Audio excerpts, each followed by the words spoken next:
In any city, just like this one on Australia's south coast, people go about their lives making choices that can affect their health, their family, and the community. Most of the time, they're not even aware of those choices or their associated risks. And that's where you and the Assist program come in. Hi, I'm John Marsden. I'm one of the co-developers of the Alcohol, Smoking and Substance Involvement Screening Test developed for the World Health Organization, which assesses the risks associated with drug and alcohol use. We found that when people become more aware of the impact their decisions are making for their health, they become much more likely to change their behavior and improve the quality of their life. So I'm thrilled to be part of this program made by nurses for nurses. And I'm going to be showing you how in just 10 to 15 minutes you can make a positive impact on someone's life simply by using the Assist and delivering a linked brief intervention. So let's see how it works.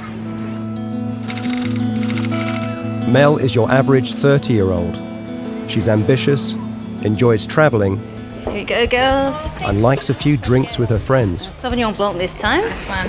So you must be getting ready to go overseas soon. Yep, only just over 3 weeks. 3 weeks? Yes. Wow. Are you ready? I'm not ready at all. You'll be right. So where exactly are you going? I'm just going to Vietnam, so I'm starting off in Hanoi, and then that little place where you get your suits made really cheap. So overseas, do you have to have shots or do you just take a tablet and that's it? No, you do need to get some vaccinations. You can tell she doesn't get out much. I'm going to see my doctor on Monday, and he'll sort it all out for me then. So. Oh well, cheers to going overseas. Mel enjoys the night with the girls, and a few days later goes to her general practitioner in preparation for her trip. Hi, Melanie Cooper. I'm here to see Dr. Harlan. Sorry I'm late. That's all right, Melanie. The doctor's a bit late as well, so have a seat. Thank you. It's a routine visit to get vaccinations before going on holiday. What Mel doesn't know is that she's about to get a clear, focused look at her current lifestyle choices. Mel, let's come through. Thank you. Having seen her doctor, Mel's receiving her vaccinations from the practice nurse. Mel, the doctors in the practice, they'd like you to wait 15 minutes so I can observe you for any possible reaction. Okay. And while we're waiting, would you be interested in doing a lifestyle survey? What would that involve? Yeah, it's a simple questionnaire, 8 questions. Okay. Yeah, well, let's get started. Would you like to take a seat? Thank you. Okay. Okay, Mel, I've got a response card so you can follow the questions with me as we go through them. So, Okay. the questions are really about your experience of using alcohol and tobacco products and other drugs across your lifetime, but particularly during the last 3 months. We're interested in knowing about your use of illicit drugs, but please be assured that this is a confidential survey and will be treated as such. Okay. So your responses are held in strict confidence. Okay, good. Great. So again, there's 8 questions, and we'll just go through them one at a time and follow your response card. Okay. Okay, the first question is, in your life, which of the following substances have you ever used? Tobacco products? Yes. Okay. Alcoholic beverages? Yes. Okay. Cannabis? No. Cocaine? No. Amphetamines, stimulants such as speed, methamphetamine, No. ecstasy? No, nothing like Okay, that. great. Inhalants, that would be petrol or paint thinner. So No. okay. Sedatives or sleeping pills? No. Hallucinogens such as LSD or acid, mushrooms, trips? No. Okay. What about opioids? That includes the heroin and the morphine range of drugs? No, nothing. Okay. And anything else? No. Okay, great. Okay, we're on to question 2. Okay. Okay. In the past 3 months, how often have you used the substance that you mentioned? The first one would be tobacco products. And is that cigarettes? Yeah, cigarettes. Never in the last 3 months. I quit about 6 months ago. Okay, that's wonderful. Great. And what about alcohol? We go out for drinks on the weekends, so sometimes it's a Thursday and a Sunday as well, so it's weekly. Okay. Question number 3. During the past 3 months, how often have you had a strong desire or an urge to drink alcohol? I wouldn't say it's an urge. Something I like to do, but not a strong desire, so never. Okay, thank you. We're on to question 4. We're halfway through the questionnaire. Okay. So, During the past 3 months, how often has your use of alcohol led to health, social, legal or financial problems? Well, health problems, I suppose you'd count the hangovers in that. I do get some pretty bad hangovers sometimes and some bad headaches. So probably, it's a few times in the month, so probably monthly. Okay.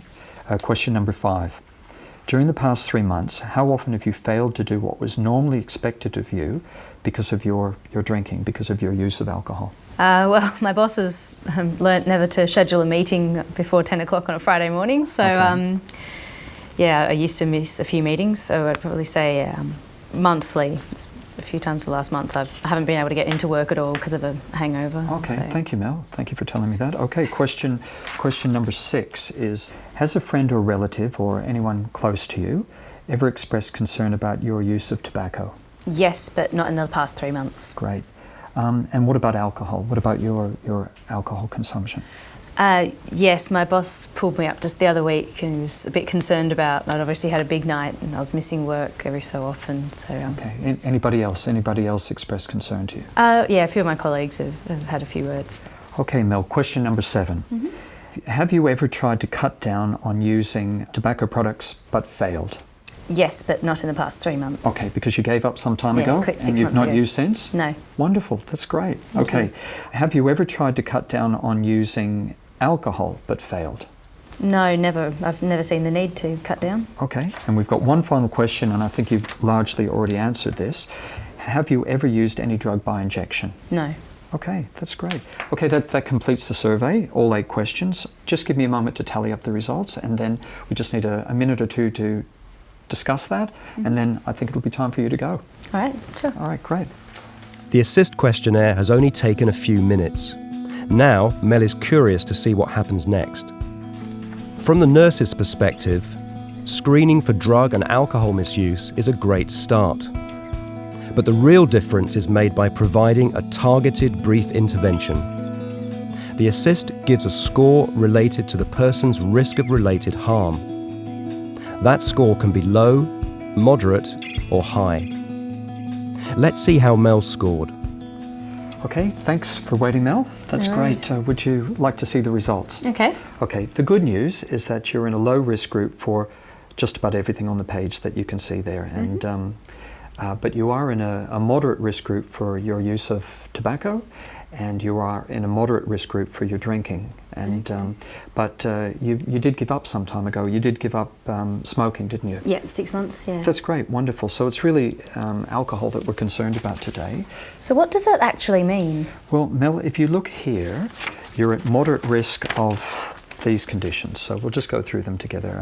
Hangovers, accidents and injury, premature aging, digestive problems such as ulcers or inflammation of the pancreas, indigestion, anxiety and depression, financial and work problems, difficulty remembering things or solving problems, and there are some quite severe consequences such as stroke and permanent brain injury. Right. Can you relate to any of these, Mel? Definitely the hangovers and the hangovers and headaches affecting my work. I'm surprised I didn't realise my drinking was putting me at risk of those other things. Okay, I'd like to ask you, what are some of the good things about your drinking? Oh, well, it's a social thing. You go out for a few drinks after work with the girls, and it makes you feel good. It's relaxing. Okay, so what are some of the less good things then? Hangovers are terrible sometimes. The headaches and sometimes loss of concentration at work. Okay, so if the good things are associated with your time with your friends and socialising, the less good things are actually associated with some of the risk factors that we've talked about. Yeah. And is there anything in particular that concerns you? I have been concerned about how the hangovers have been affecting my work. Okay. Yeah. So what's most important to you at the moment? My career is very important to me. I'd hate to think that my drinking was going to affect how I do my job. Okay. So you're ambitious? Yeah, work's important take it to you? seriously, yeah. Okay, so Mel, for that reason, would you consider cutting back? Or perhaps even stopping your drinking for a while? I couldn't imagine not drinking at all, but I could certainly consider cutting back. Okay, that's good. Mel, ultimately the choice is yours, but there's some information that might help. Are you aware of the low-risk drinking guidelines? No. Okay. So the guidelines suggest no more than 2 standard drinks a day and no more than 4 standard drinks on any one occasion. And an occasion would be a night out with the girls. Okay. So Mel, do you understand what a standard drink is? No. Okay. Well, Mel, on the wall there's a poster and a picture of a wine glass, and it's about half full, and that's 100 mils, which is considered a standard drink of wine. And you can see on this plastic beer mug that 100 mils comes to about there. Right, okay. When I have a glass of wine, I'd have a full glass, so I've probably been drinking a lot more than I realised. Okay, well, Mel, if cutting back is something that you're thinking about, the Reduce Your Risk brochure is very helpful, and it's got some really good information. You can see it's not too complicated, and what do I need to know? What do the guidelines recommend? What are the health risks? And we've discussed some of those health risks, and you've identified some of those. And what is a standard drink? So you know what a standard drink is now, and I think you might be a little more aware of some of your possible health risks. Yeah. Okay, yeah. Why don't you take that brochure? Yep, okay. And one of the tips is to, when you go out for a night with the girls, to have a plan about what you intend to drink. Maybe keep count of what you drink, and alternating a glass of wine with a glass of water. Is that something that you'd consider? Yeah, certainly. Okay, that's great. Wonderful. Okay, so please take the brochure. Yeah. And do you have any questions? No, but you've given me a lot to think about. That's great. So Mel's okay to leave, and we'll find out shortly if that brief intervention has made any difference to her behaviour. A key to the assist being effective is that the brief intervention is matched to the person's stage of change. But what do we mean by that? The stage of change model developed by Prochaska and DiClemente provides a useful framework for understanding the process of behaviour change. And this is important when we consider how ready somebody is to make alterations to their substance use. The assist-linked brief intervention aims to help people as they move through one or more changes. So let's take a closer look at Mel's journey in relation to this model. We could see that Mel was in the pre-contemplation stage when she was out happily drinking with her friends. Many people who are seen in the primary care setting are likely to be in this stage. In Mel's case, we saw the nurse focus on raising Mel's awareness of the risks related to her current pattern of consumption. Anxiety and depression, financial and work problems, difficulty remembering things or solving problems. Mel started thinking about her alcohol use when asked to explore the good and less good things about her drinking. Oh, well, it's a social thing. You go out for a few drinks after work with the girls, and it makes you feel good. It's relaxing. Okay, so what are some of the less good things then? Hangovers are terrible sometimes, the headaches. The nurse reflected on the issues raised by Mel and provided brief advice and take-home information. But has it made any difference? Let's check in on Mel 1 week later. Nothing wrong with that. How did your shots go? Fine, it ached for a little while, but it's fine now. That's good. Oh, that's enough for me, thanks. Why? Oh, we've got that early morning meeting. I don't want to have a big night. It's not very much. It's about 1 standard drink. Are you pregnant? No. Just when I went to see the nurse, he was saying that actually 1 standard drink is only 100 mils of wine. So you guys have got about 2 or 3 standard drinks there. So? Okay. Just want to be careful. Anyway. Right. So what's happening to Scott while you're away? Mel had obviously done some preparation before she went out this time, as she'd planned to limit her alcohol intake. Oh, that's enough for me, thanks. We could see Mel was actively doing something about changing when she told her friends she didn't want to have a big night. Mel has put her decision to cut back into action. This can be a difficult time for people, and encouragement and support will help to maintain their decision. So this is a great start, and time will tell whether Mel will keep up the change. There is always the possibility of a relapse back to old behaviour. The key to avoiding relapse is to identify high-risk situations and have strategies for managing them. A lapse is a normal part of behaviour change. The key is to recognise it early and get back on track. Now let's turn our attention to Ben, a university student with a lot going on in his life. As you'll see, the assist also records the risks that are associated with illicit drug use. These risks might otherwise go undetected until a person is experiencing serious harm. Right now, Ben is attending a lecture. Ben is in the 4th year of a 3-year business degree. He's struggling to keep up with the workload and has failed a couple of final year subjects. His nagging cough isn't making him too popular with his fellow students, and he's clearly struggling to concentrate on the lecture. Concerned about his cough, Ben visits the University Medical Centre. Thanks for that. If you want to take a seat, we won't be long. Cheers. Hey, I was wondering if I could see a doctor. Did you have an appointment? No. I'll have to check with doctor. Can we fit one more in this afternoon? Have you been here before? Yeah, a few years ago. Well, if he doesn't mind waiting, let's make that the last one for today. Okay. Are you okay to wait? Yeah, sure. Okay. What was your name? Ben Curtis. Okay, Ben. So while you're waiting, would you mind filling out a short questionnaire? What is it? It's called the assistant. It only takes 5 to 10 minutes to complete. Yeah, okay. Great. Okay. So the instructions are on the screen. So if you just want to take a seat, fill it out and bring it back up once you're done. Thanks. Whether it's on paper or screen, people can answer the assist while waiting for an appointment. Once he's finished, Ben will be invited to speak with the nurse about his scores. Just take a seat in here for me, Ben. Thanks. Ben, my name's Louise. I'm the practice nurse. Thank you for coming today. Look, we've got a few moments before the doctor comes in to see you, so I appreciate the fact that you've actually completed the questionnaire, and I'm wondering if you're happy to go through the results. They were confidential, weren't they? Absolutely, yeah, they're definitely confidential. Oh, yeah. okay. Certainly all the information stays here in the practice, so don't worry about that. Okay. Okay, so are you happy for us to go through the results now? Yeah. Okay, all right.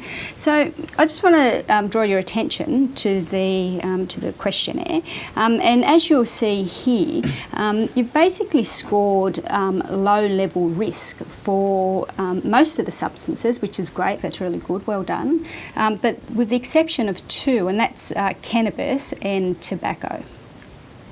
Yeah, I kind of guessed that. Okay, so expected? Yeah. It's all confidential, right? Absolutely. Yeah. Okay. As I said, look, rest assured, it's confidential. This is about just giving you some information and perhaps seeing, in what way I might be able to, to support you or to assist you. Right. Okay. Yeah. So, what does the scores actually mean? In terms of your cannabis use, do you mind if we talk about your cannabis use? Yeah, it's okay. You're okay with that? Yeah. Okay, all right, great. So going by the screen results, what it actually says is that the pattern that you're using, the cannabis, can actually potentially cause you harm, if not already. So you're actually in the moderate risk of harm. So people who use cannabis regularly, the problems that are associated with the use, and you may already be familiar with this, are things like problems with attention and motivation. As you can see there, anxiety. Sometimes people experience panic. They may experience depression. Yeah. Things like asthma and bronchitis. I'm just wondering if any of these are a concern for you? Well, I came into the doctor to check out this cough, so I guess that might be the cause of it. Okay, so you think cannabis is related? That's related to cannabis? Yeah, probably. Yeah. Yeah. Okay then. So it seems to be bothering you, that cough. Yeah, I've had it for a while now. Yeah. Okay. So tell me, Ben, what do you think the good things are about you using cannabis? I guess it helps me to get to sleep at night. It kind of calms me down. Like when I get really stressed at uni, I'll have a puff and it'll calm me down a lot. It's kind of what we do at the house where I live. All right. So what then would the not so good things be about smoking cannabis? Well, I used to be really fit and play soccer a lot, but I can't run like I used to. I feel like I get out of breath very quickly, and it's kind of interfering with uni. Like I've had to repeat a year and do 2 more subjects. Okay. So what you're saying is basically, on one hand, smoking cannabis relaxes you, it calms you down, and it helps you sleep. And yet on the other hand, it seems to be having a negative impact on your fitness, and you're actually failing at university. Would that be right? Yeah, that's right. So what's most important to you then, Ben? I guess I just really want to get home, see my family. I haven't been home in a while. Okay. And see my family or friends. Okay. And why is that? Well, my parents don't know about the pot, so kind of a bit anxious to tell them. And my friends back at home don't smoke it, so they kind of pay me out for it, which is a little bit embarrassing. Yeah, okay. So have you ever put any thought into perhaps cutting back or stopping your cannabis use? No, I've never thought about it. No? So looking at these results, what do you think perhaps are your options? Well, I suppose I just cut back a little bit. I'm not quite sure. I've never really asked anyone about it. Okay. All right. So I guess for today, what we can offer you is basically, I have a booklet here, and what's the deal on quitting? And it's a really good booklet that it's a do-it-yourself guide to quitting cannabis. And again, this is absolutely up to you. Okay, it's all about a choice whether or not you want to stop or cut down your cannabis use. But certainly that booklet might be might give you something to think about. And some people find it really difficult to stop smoking cannabis by themselves. I'm wondering, do you think it would be difficult to do? Oh, definitely. Like everyone where I live at the moment, my housemates smoke it a lot, so it's always around. So that can be really difficult. Yeah. Okay.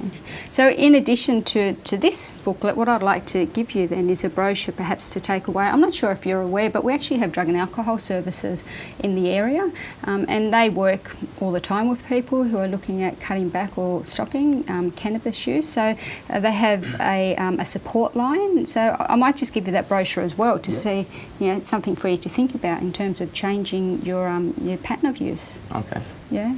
So, how do you feel about the outcome of today, Ben? Yeah, good. I feel, it should be something I should look into. Yeah, okay.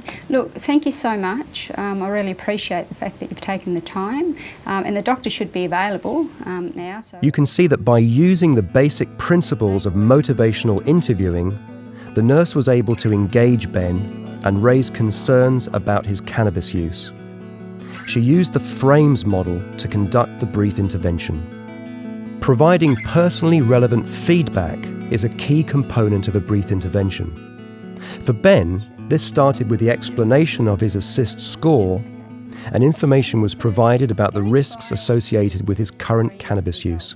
What it actually says is that the pattern that you're using, the cannabis, can actually potentially cause you harm, if not already. A key principle is for the person to understand that they are responsible for their own actions. This sense of control has been found to be an important part in motivation for change and in decreasing resistance. The nurse affirmed throughout their discussion that ultimately the choice was Ben's. This is absolutely up to you. Okay, it's all about a choice whether or not you want to stop or cut down your cannabis use. A central component of effective brief intervention is to provide clear, objective advice in a non-judgmental manner. The nurse first determined that cutting down was an option for Ben, and then provided relevant advice. What we can offer you is basically, I have a booklet here, and what's the deal on quitting? And it's a really good booklet that it's a do-it-yourself guide to quitting cannabis. Offering a range or menu of options allows the person to choose the strategy most suitable for their situation. In Ben's case, the nurse offered a range of options from self-help material to local drug and alcohol services. I'm not sure if you're aware, but we actually have drug and alcohol services in the area, and they work all the time with people who are looking at cutting back or stopping cannabis use. Throughout the brief intervention, the nurse expressed empathy. by asking open-ended questions, listening carefully to Ben's answers, summarising, and clarifying her understanding of his situation. I'm wondering, do you think it would be difficult to do? Oh, definitely. Like everyone where I live at the moment, my housemates smoke it a lot, so it's always around. So that can be really difficult. Self-efficacy is a person's confidence in their ability to make a change. It is particularly useful to elicit self-efficacy statements from people, as they are more likely to believe what they hear themselves say. Looking at these results, what do you think perhaps are your options? Well, I suppose I just cut back a little bit. I'm not quite sure. I've never really asked anyone about it. Even a minor change after a brief intervention can be enough to avoid the harmful effects of drug use in the future.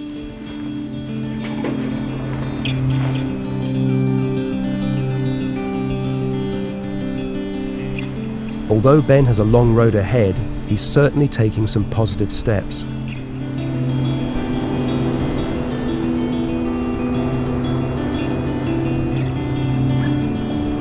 Hey, Mum. Yeah, it's me. I'm good. How are you? Yeah, uni's good. Nothing much, usual stuff. I'm actually thinking of coming home this weekend.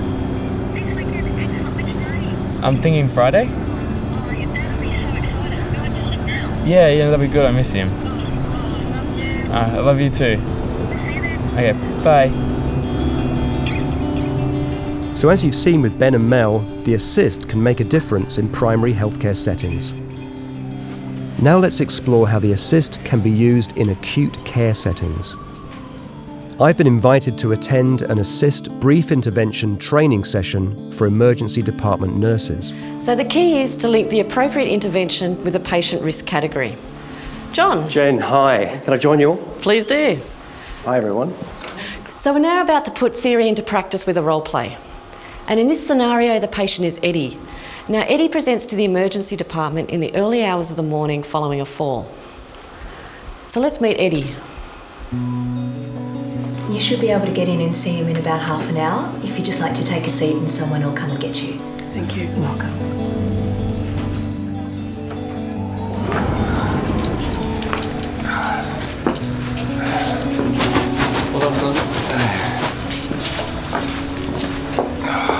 You all right? Dad, please, stop it. You got your Medicare card? It's in my wallet. You got your wallet? Yes, it's in my pocket.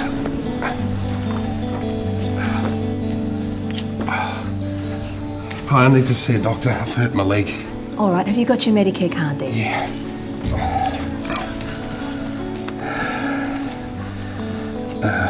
Where is it? Do you want me to get it? Dad, stop. It's all right, take your time. There it is. Yeah. Do you know what the waiting time is? Oh, it shouldn't be too much longer. All right, if you'd like to take a seat, and the triage nurse will be with you shortly. Great. Come on. Okay, just...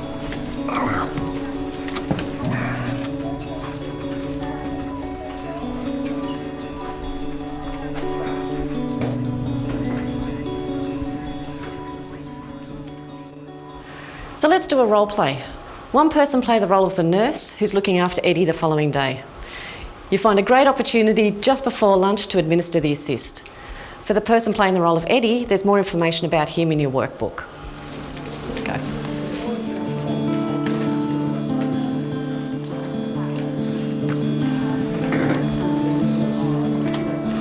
Okay, question 1. In your life, which of the following substances have you ever used? I smoke cigarettes, pot, I drink alcohol, and I've used GOE a few times.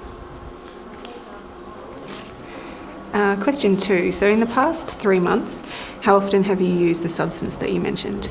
Well, I haven't smoked for 5 years and haven't used pot or speed since my 20s, but I do drink every day. Question 3. Eddie, during the past 3 months, how often had you have a strong desire or urge to drink? I'm not sure it's an urge. I suppose it is, because I have to have a drink every day. Okay. And question 4. During the past 3 months, how often has your use of alcohol led to health, social, legal or financial problems? Well, I went DUI again last month and I hurt my ankle. So I guess you have to write that down twice. And question 5. During the past 3 months, how often have you failed to do what was normally expected of you because of your alcohol use? Well, I'm a cook, so I've missed a few early breakfast shifts, so pretty much weekly at the moment. Okay, question 6. Has a friend or relative or anyone else ever expressed concern about any drug? Yeah, my ex-wife still nags me about my drinking, and she won't let me see the kids now. Now my dad's nagging me too, especially since a DUI charge. Okay. Question 7. Have you ever tried to cut down on using any substance but failed? Yes, I tried to give up cigarettes 3 times. It took me 5 years, but I finally did it. Okay. I gave up pot and speed without any problem. Excellent. I've never really tried to give up alcohol or even cut down. What's the point? Okay, thank you. And question 8. Have you ever used any drug by injection? No, I've never injected drugs. Okay. Okay, so back in the large group now for a discussion. And John, would you like to join us? Pleasure. So, any comments, questions, concerns from the role play at all? Well, I don't think the real Eddie would have been as friendly and forthcoming as the role play Eddie. And why is that? Well, Eddie looked pretty angry in the scenario. I think it's a really good point. Asking Eddie questions on the assist as he arrives at an emergency department is really not a good idea. He's clearly in pain, he might be intoxicated. And I think the way that your scenario worked in the role play to ask him questions the next day at about 11:30 is a really good idea. Eddie's clearly going to be more comfortable, and in fact he might also have had the chance to reflect on his alcohol use. It's a good point. Yeah, I didn't even know what go it was. Yeah, okay. Do you know what it is now? Yes, speed, amphetamines. So what if that happens in real life? Yeah, it's a really good question, and because there's so many different names for drugs and new and emerging drugs, and it's impossible to list them all on the response card. I've always found it's just best just ask the patient. They're usually quite forthcoming with information about what drugs they're using. Any other questions, comments? All right. Okay, the big question, in what risk category did Eddie score? High. Everyone agrees? Good. Okay. So I want you to think about your own practice now. What would you do next? Ring the drug and alcohol team?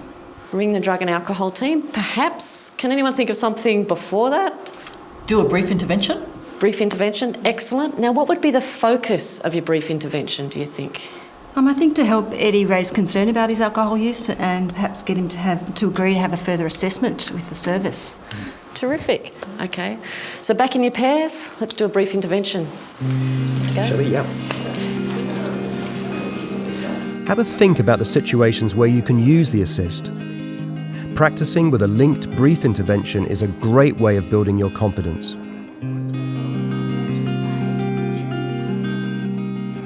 As we've discovered with Mel, Ben and Eddie, there are various situations where a nurse can ask a person about their drug and alcohol use. The assist starts that conversation. It gathers information about individual risk and it helps to motivate change. Whether in private practice, a medical centre, a hospital or any other healthcare related environment, the assist followed by a targeted brief intervention helps nurses to make a difference. So now it's over to you. Who knows the impact you'll make in encouraging people to make a different choice?